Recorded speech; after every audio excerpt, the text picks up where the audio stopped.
Hello दोस्तों, राधे राधे, जय श्री कृष्ण। कैसे हो आप सब? कैसी चल रही है सबकी तैयारी?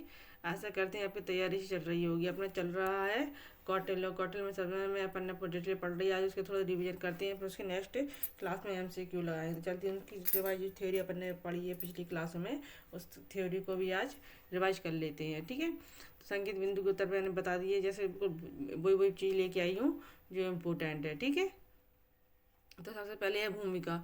कौटिल्य ने राजा को एक जीवित शरीर की तरह माना है। कौटिल्य ने राजा को एक क्या है कौटिल्य ने राज्य को एक जीवित शरीर की तरह माना, और राज्य में उसने किसी प्रकार के सिद्धांत दिए। सात अंग, सात सिद्धांत दिए, और सातों को ने शरीर अंगों की शरीर सातों सिद्धांत की तुलना किससे की है? शरीर के अंगों से। ठीक है, जैसे शरीर के विभिन्न अंग मिलकर काम करते हैं, वैसे ही राजा के अंग, जो राज्य के अंग हैं, वे भी काम करते हैं। तो सप्ताह सिद्धांत में क्या है? स्वामी स्वामी को क्या बना माना गया है? राज्य का शीर्ष होता है। इस आतंक बताए हैं इन्हें। ठीक है, और इसी को निर्णय करता कहा है, और नीति और किस शरीर के अंग, किस अंग से इसकी तुलना की गई है? सिर से। किससे की गई है? सिर से। और नेक्स्ट है इसका अमात। अमात का मतलब क्या होता है? प्रशासन नीति के सलाहकार या उच्च अधिकारी होता है जो राज्य में, उसे अमात्य क्या कहा गया है? उसे नीति का सलाहकार कहा है। और शरीर की किस अंग से तुलना की गई है इसकी? अमात्य की आँख से। ठीक है, नेक्स्ट है अपना जनपद। क्या है जनपद? जनपद क्या होता है?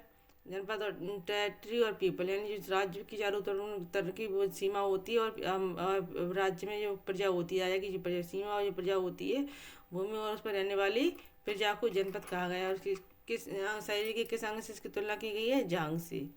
किससे की गई है? जंग से। दुर्ग यानी फोर्ट यानी किला, सुरक्षा का शासन होता है, राज्य व्यवस्था का केंद्र होता है। आपने बहुत देखा, कहीं किले में जाते हो, कहीं महल में जाते हो, तो महल जो अंदर रहता है, जहाँ सब लोग रहते हैं, राजा रानी और उनकी पूरी फैमिली और उनके सैनिक वगैरह, तो उसके राज्य के चारों तरफ से एक अलग सी एक सुरक्षा व्यवस्था होती है, मोटी मोटी दीवारें बनी होती हैं, उसको फोर्ट कहा जाता है। दुर्ग, तो उसको के शरीर की किस अंग से इसकी तुलना की गई है? बताइए। दुर्ग की भुजा से। किससे की गई है? भुजा से। नेक्स्ट है अपना कोष। कोष को मतलब होता है ट्रेजरी, यानी राजकोष, आय के स्रोत और वित्तीय शासन, वित्तीय शक्ति। राज्य में आय, राज्य का कोष किसे राज्य कोष किसको कहा है? कोष को। आय के स्रोत यानी किसी प्रकार की सुरक्षा में पैसों की जरूरत है, पैसों की जरूरत है, धन की जरूरत है, लड़ाई में धन की जरूरत है, सुरक्षा प्रजा की सुरक्षा के लिए भी धन की जरूरत है।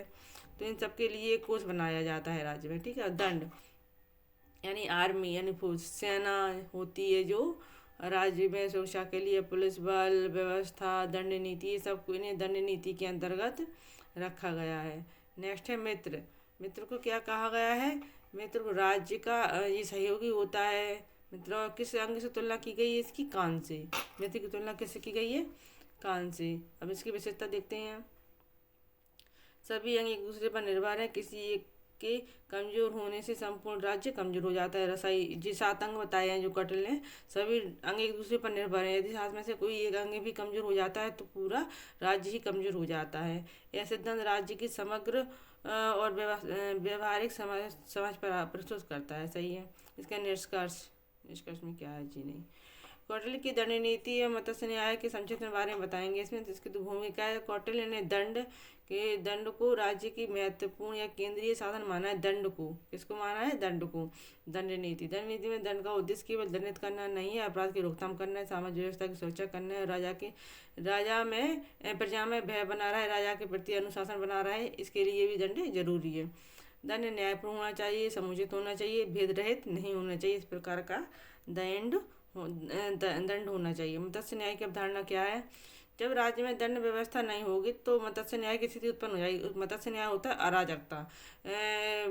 शक्तिशाली व्यक्ति कमजोर व्यक्ति पे शासन करने लगता है, यही मत्स्य न्याय है। तो इसको मत्स्य न्याय की अवधारणा को कौटिल्य ने नहीं माना है, इसलिए राज्य में उसने बताया कि मत्स्य न्याय हो जाएगा कैसे?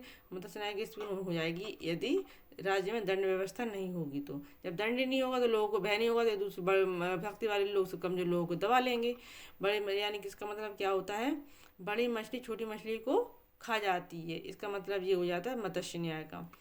शक्तिशाली कमजोर का शोषण करने लगता है, यही बताया है। अराजकता और अशोषण और अन्याय बढ़ेगा। इसका मूल भाव देखते हैं। धन व्यवस्था का होना न्याय और व्यवस्था दोनों के लिए आवश्यक है, राइट है।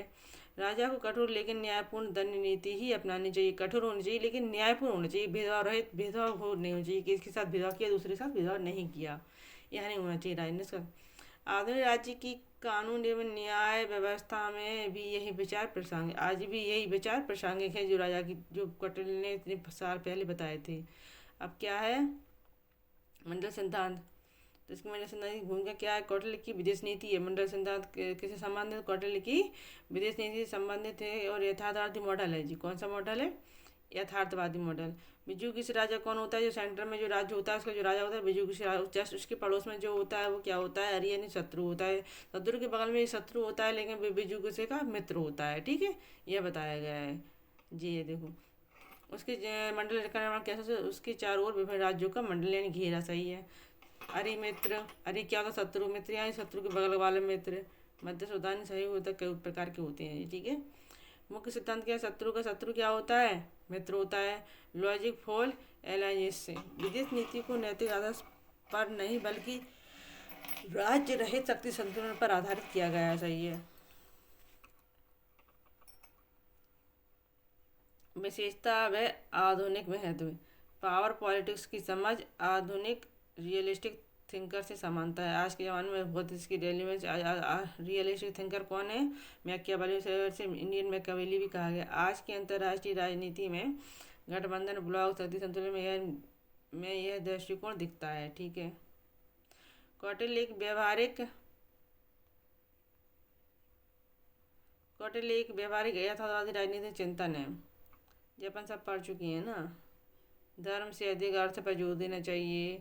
दंड नीति मत्स्य न्याय ये रिवीजन चल रहा है, ठीक है। कल अपन इसके एमसीक्यू लेके आएंगे। अगर आप जी अच्छे से पढ़ोगे तो आपको कल एमसीक्यू इन्हीं पे आधारित होंगे। विदेश नीति में कौन कौन सी है? मंडल नीति है और मंडल सिद्धांत और साड़गुण नीति जी विदेश नीति की है। संधि विग्रह साड़गुण नीति कौन सी? संधि विग्रह आशनिया द्वितीय भाषांतर सब राज्य रहित पर आधारित होनी चाहिए। जासूसी तंत्र का गोपनीय अपने राज्य की सुरक्षा के लिए कौटिल्य है। कौटिल्य कहता है कि राजा को अपने राज्य में गुप्तचर लगाना चाहिए। गुप्तचर किसी प्रकार के हो सकते हैं, स्टूडेंट हो सकते हैं, गरीब होते हैं, व्यापारी होते हैं, सन्यासी होते हैं, ये इस प्रकार के गुप्तचर लगा सकते हैं कौटिल्य के अनुसार। राजा की प्रकृति क्या है? राजा की अपेक्षा व्यवहारिक और निर्णय अक्षम या कठोर लेकिन न्याय नहीं होना, कठोर होना चाहिए लेकिन न्याय होना चाहिए। चलिए कल इसके एमसीक्यू लेके आएंगे। Thank you for watching. मिलती है नेक्स्ट क्लास में। क्लास अच्छी लगी तो क्लास को लाइक कीजिए और चैनल को सब्सक्राइब कीजिए please. Thank you for watching. जय हिंद।